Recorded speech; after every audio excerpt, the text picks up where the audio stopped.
3월 12일 금요 새벽기도 및 말씀 묵상 시간을 갖도록 하겠습니다. 함께 찬양 드리겠습니다. 찬송가 415장 십자가 그늘 아래 함께 고백하며 나아가겠습니다.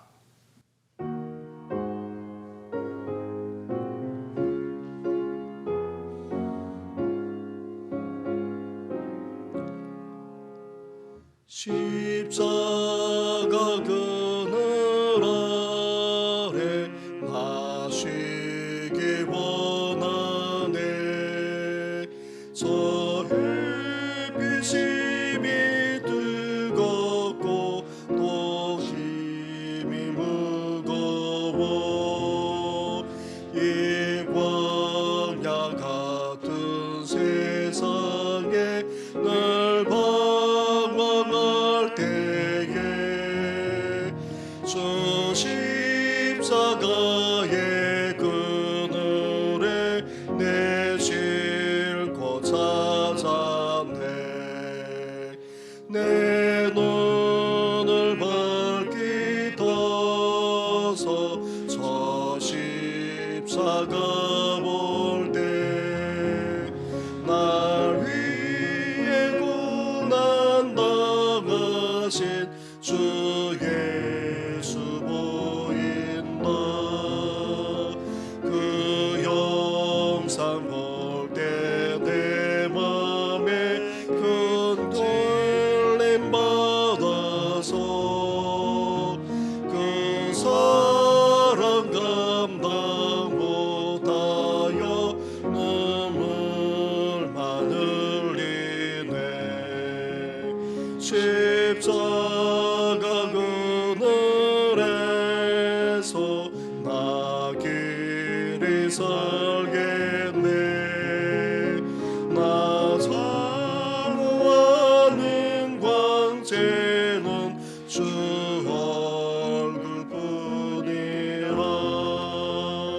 이 세상 나를 버려도 나 두려움 없네. 한량 없는 영광은 십자가뿐이라.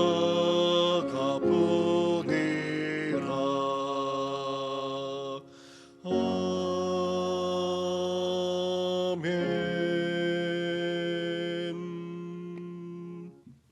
살아계셔서 오늘도 우리 가운데 역사하시는 전능하신 하나님 아버지, 사순절을 보내면서 이렇게 새벽을 깨울 뿐 아니라 매일 말씀을 묵상하며 나아가게 하시니 감사를 드립니다. 우리를 위해서 고난당하시고 십자가에 달려 죽기까지 하신 우리 주님의 사랑과 그 은혜를 우리가 잊지 않게 하여 주시고, 다시금 이 기간 동안 나태해졌던 우리의 신앙을 회복할 뿐 아니라 경건과 절제에 힘쓰는 우리의 삶이 되게 하여 주시옵소서. 광야 같은 일상 속에서 오늘도 십자가 그늘 아래에서 다시금 회복과 평강의 은혜를 누리게 하여 주시고, 십자가를 바라볼 뿐만 아니라 십자가만이 우리의 영광임을 고백하면서 주님의 가신 길을 쫓아가는 우리의 생애가 되게 하여 주시옵소서.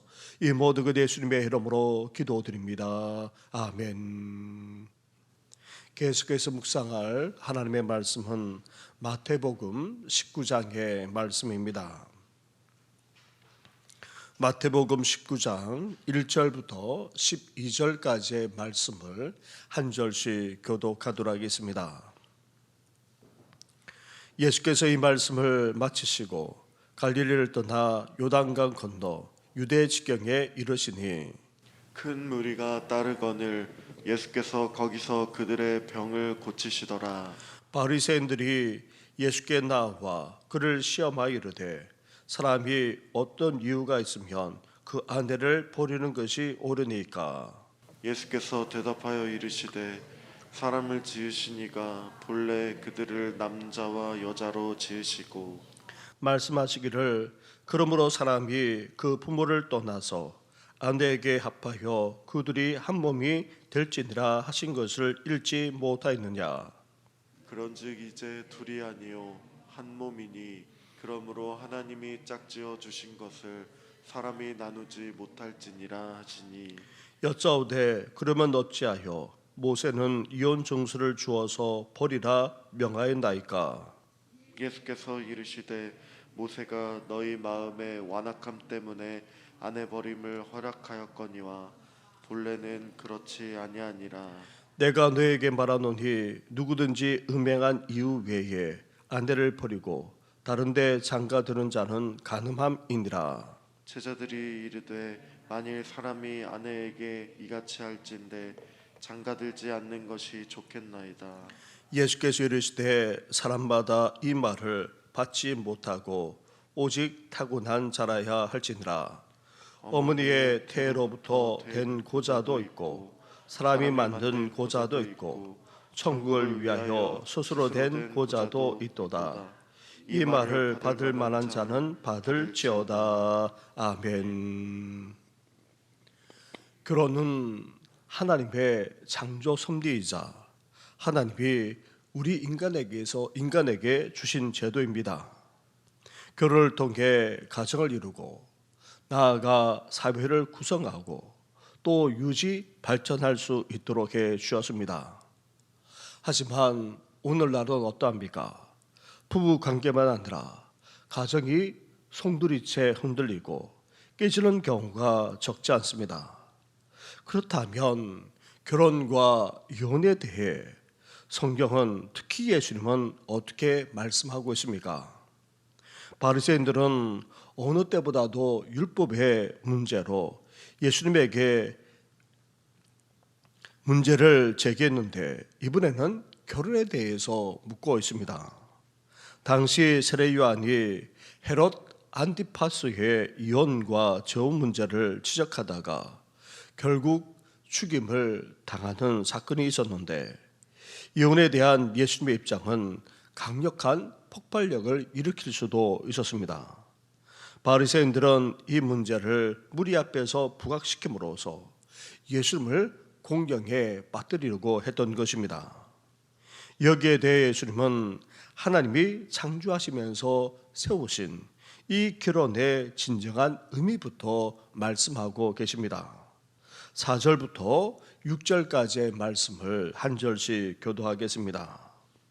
예수께서 대답하여 이르시되 사람을 지으신 이가 본래 그들을 남자와 여자로 지으시고 말씀하시기를 그러므로 사람이 그 부모를 떠나서 아내에게 합하여 그 둘이 한 몸이 될지니라 하신 것을 읽지 못하였느냐. 같이 하겠습니다. 그런즉 이제 둘이 아니요 한 몸이니 그러므로 하나님이 짝지어 주신 것을 사람이 나누지 못할지니라 하시니. 아멘. 예수님은 하나님이 창조하면서 세우신 이 결혼의 기본 원리를 제시함으로써 이혼이 부당함을 먼저 밝히고 계십니다. 결혼과 가정은 우리 인간을 만드시고 남자와 여자를 가장 잘 아시는 창조주 하나님이 만드신 신비한 제도입니다. 한 남자와 한 여자가 만나 한 몸을 이루면서 자녀를 두고 또 사랑으로 양육하면서 하나님을 알아가게 하는 그런 신성한 제도인 것입니다. 이 말씀 속에는 결혼에 대한 하나님의 원리가 담겨 있습니다. 첫 번째로 분리의 원리입니다. 부모를 떠나라라는 말은 단순한 분가나 부모와의 관계를 끊으라는 말이 아닙니다. 부모를 떠나라는 말은 부모로부터 경제적으로 나아가 정신적으로 독립하라는 그런 의미입니다. 부모님의 영향 아래에 있지 않고 이제 독립적으로 결혼한 두 사람에게 서로 집중해야 한다는 것입니다. 그럴 때에 남자와 여자가 한 몸을 이루어서 독립된 가정을 이루게 되는 것입니다. 두 번째로 결혼에는 연합의 원리가 있습니다. 연합이란 단순한 결합이 아니라 조화를 말합니다. 특히 배우자에게 서로 100% 헌신하는 것이 진정한 연합입니다. 서로의 단점은 있는 그대로 용납하고 보완하여 완전을 향해 나아가는 것 또한 연합입니다. 합한다는 말은 마치 혀가 입천장에 붙는 것과 같이, 또 살이 뼈에 달라붙는 것, 나아가 비늘이 고기에 붙어 있는 것을 의미합니다. 이렇게 서로 온전하게 헌신하는 가운데 서로 보완하며 성숙의 감으로 분리되지 않고 진정으로 연합할 때에 아름다운 가정, 행복한 가정을 이룰 수 있습니다. 세 번째는 결혼에 있어서 하나됨의 원리가 있습니다. 결혼을 한 남자와 한 여자가 육체적으로 온전히 연합하는 사건입니다. 성적인 교제는 부부에게만 주신 하나님의 은총입니다. 나아가 부부는 육체적인 연합만 아니라 영적, 정신적으로 하나가 되어야 합니다. 부부는 철학이나 삶의 목표, 나아가 가치관이 하나가 되어야 하는 것입니다. 그럴 때에 온전히 하나 될 수 있습니다. 네 번째로 결혼에는 친밀성의 원리가 있습니다. 부부는 서로에게 전혀 부끄럽지 않는 관계가 되어야 합니다. 따라서 서로에게 완전히 열려 있어야 하고 심지어 그 약점까지도 서로 도울 수 있어야 됩니다. 따라서 부부란 서로를 깊이 알고 그 아픈 상처까지도 치유할 수 있어야 합니다. 그래서 어떤 설교자는 가장 연약한 부분을 다 드러내고도 전혀 부끄럽지 않을 수 있는 대상은 이 세상에 오직 하나님과 그 배우자뿐이라 말했던 것입니다.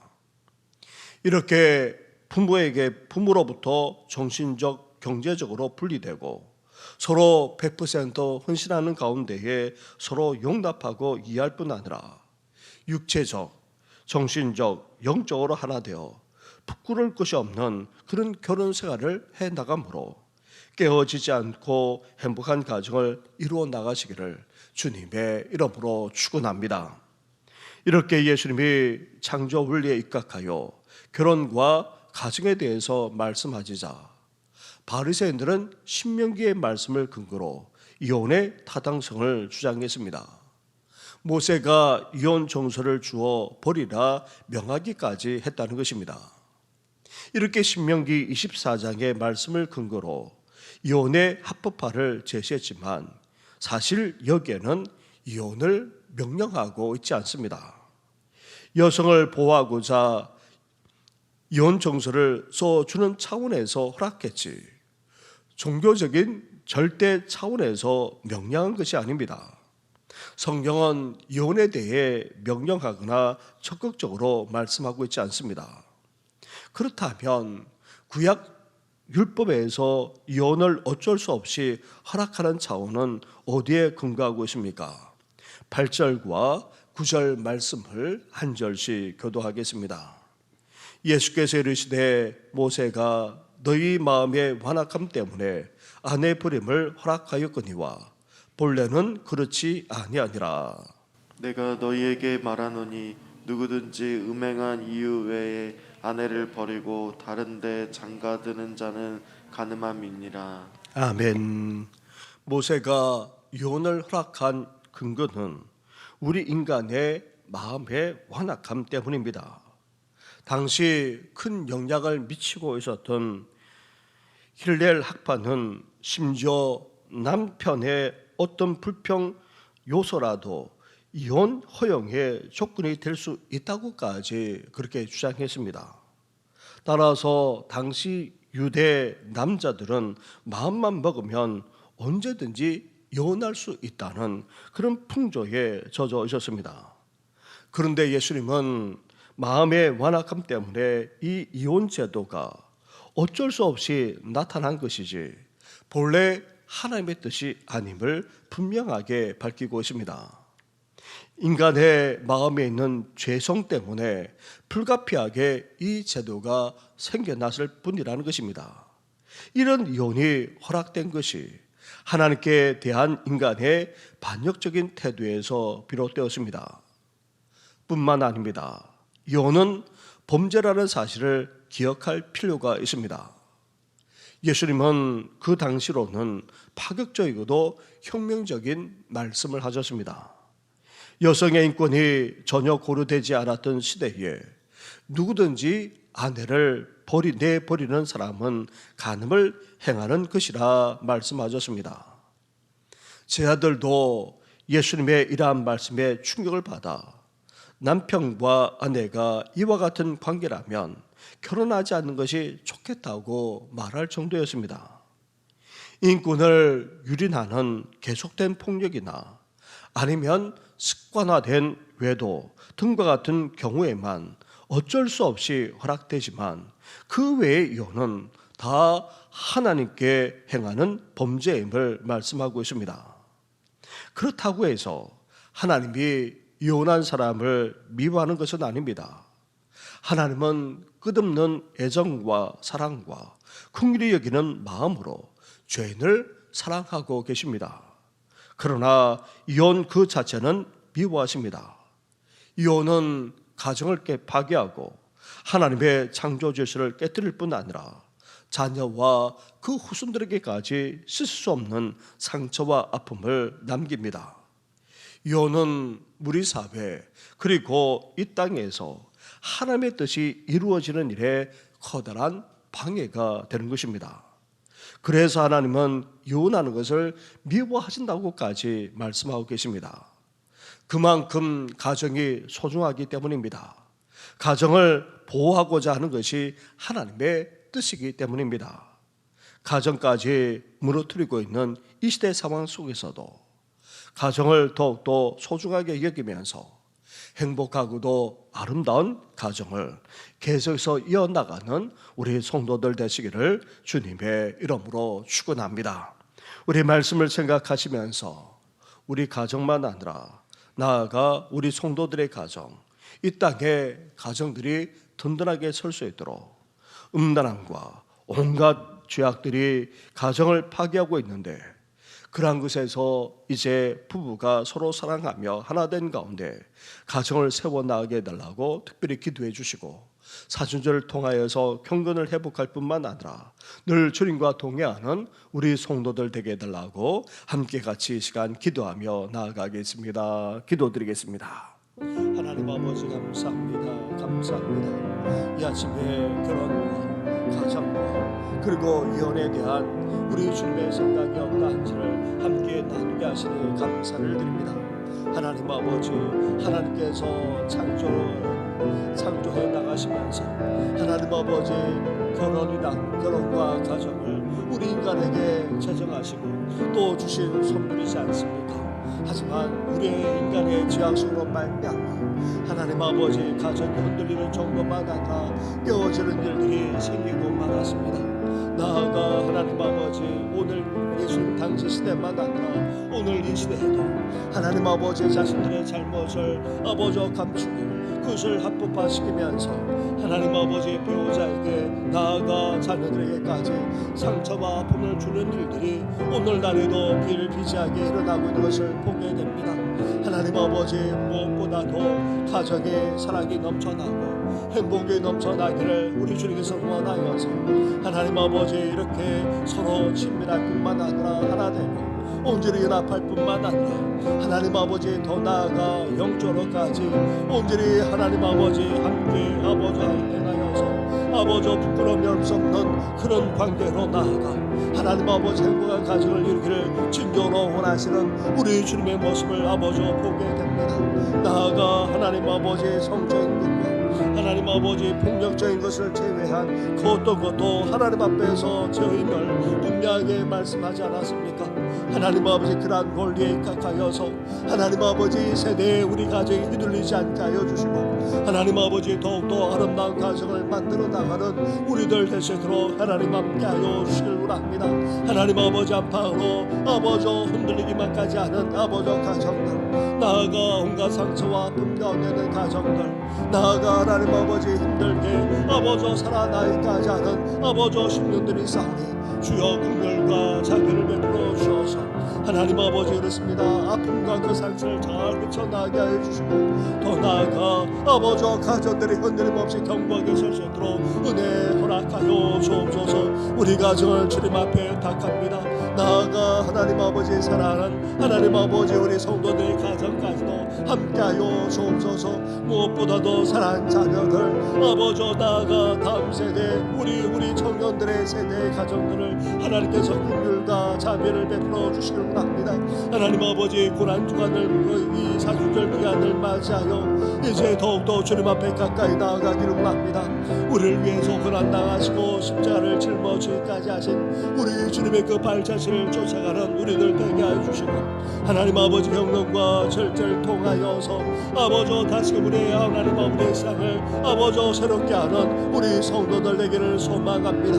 하나님 아버지 정신비전센터 아버지 건축이 이제 거의 완공 단계에 있습니다. 행정적으로 처리하는 모든 일이 순자에게 진행될 수 있도록 하나님께서 함께하여 주시고 이제 다음 세대가 굳건하게 설 뿐만 아니라 우리 교회가 더욱더 굳건하게 설 수 있도록 은혜 허락하여 주옵소서. 40주를 맞이하는 우리 교회에 하나님께서 함께하셔서 하나님 아버지 그렇습니다. 다시금 아버지 이 세상에서 영적으로 승리하는 교회가 되게 하시고 나아가 회복될 뿐만 아니라 평강에 드는 귀한 역사가 아버지 우리 교회 가운데 우리 성도들 가운데 일어나도록 은혜와 은총을 허락하여 주옵소서. 하나님 아버지 수술 회복적인 아버지 이글 집수권 삶을 비롯해서 하나님 아버지 또한 평생에 계시는 아버지 장소수권 삶을 비롯한 연약한 여러 성도들 일일이 기억하여 주옵소서. 힘든 다음 치료의 과정을 밟아낸 성도만 아니라 하나님 아버지 육신으로 연약한 가운데 있는 모든 성도들까지 일일이 기억해 주셔서 온전한 회복과 치유의 역사가 일어나도록 주여 함께 하시고 은혜 베풀어 주시옵소서. 이 모든 것 예수님의 이름으로 기도드립니다. 아멘. 하나님 아버지 오늘도 우리 가정을 붙들어 주시기를 원합니다. 하나님을 떠나 온갖 죄악을 저지르는 이 상 속에서 이제 가정까지도 흔들리는 정도만 아니라 깨어진 일들이 너무나도 많이 생겨나고 있습니다. 우리 주님께서 가정과 결혼의 의미까지 되새기면서 가정이 온전할 것을 열망하지 않았습니까? 이제 우리 가정이 이제 경제적으로만 아니라 정신적으로 독립하게 하여 주시고 그리고 100% 헌신하면서 서로를 이해하고 용납할 뿐만 아니라 온전히 하나 되어지고 또 부끄럽지 않는 하나님 아버지 서로 품어줄 수 있는 그런 아름다운 가정을 이룰 수 있도록 주께서 은혜 허락하여 주시옵소서. 우리 가정만 아니라 사랑하는 자녀들이 이룬 가정, 온 성도들만 아니라 우리 젊은 세대들이 이룬 가정들을 하나님께서 기억해 주셔서 하나님 아버지 안팎으로 힘들고 어려운 이때에 서로 붙들어 주면서 믿음 안에서 더욱더 아름답고 행복한 가정을 이루어 나갈 수 있도록 주께서 은혜 베풀어 주시옵소서. 그러나 아픔을 겪는 가정도 있습니다. 깨어진 가정도 있습니다. 그 상처와 아픔을 짊어진 채 살아가는 가정도 있사오니 하나님께서 위로해 주시고 긍휼과 자비를 베풀어 주실 뿐만 아니라 그 속에서도 하나님의 은혜와 사랑이 넘쳐나도록 주께서 주장하여 주시옵소서. 하나님 아버지 성도들의 가정만 아니라 이 땅의 가정들을 붙들어 주시고 하나님께서 함께 하셔서 가정을 통해 하나님의 나라를 꿈꾸는 귀한 역사가 심령마다 가정마다 일어나게 하여 주시옵소서. 오늘도 우리 가정을 하나님 앞에 의탁하고 더욱더 주님과 교제하며 동행하는 우리의 생애가 되게 하여 주시옵소서. 이 모든 것 예수님의 이름으로 기도드립니다. 아멘.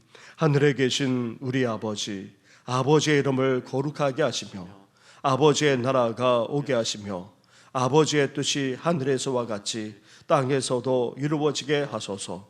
오늘 우리에게 일용할 양식을 주시고 우리가 우리에게 잘못한 사람을 용서하여 준 것 같이 우리 죄를 용서하여 주시고 우리를 시험에 빠지지 않게 하시고 악에서 구하소서. 나라와 권능과 영광이 영원히 아버지의 것입니다. 아멘.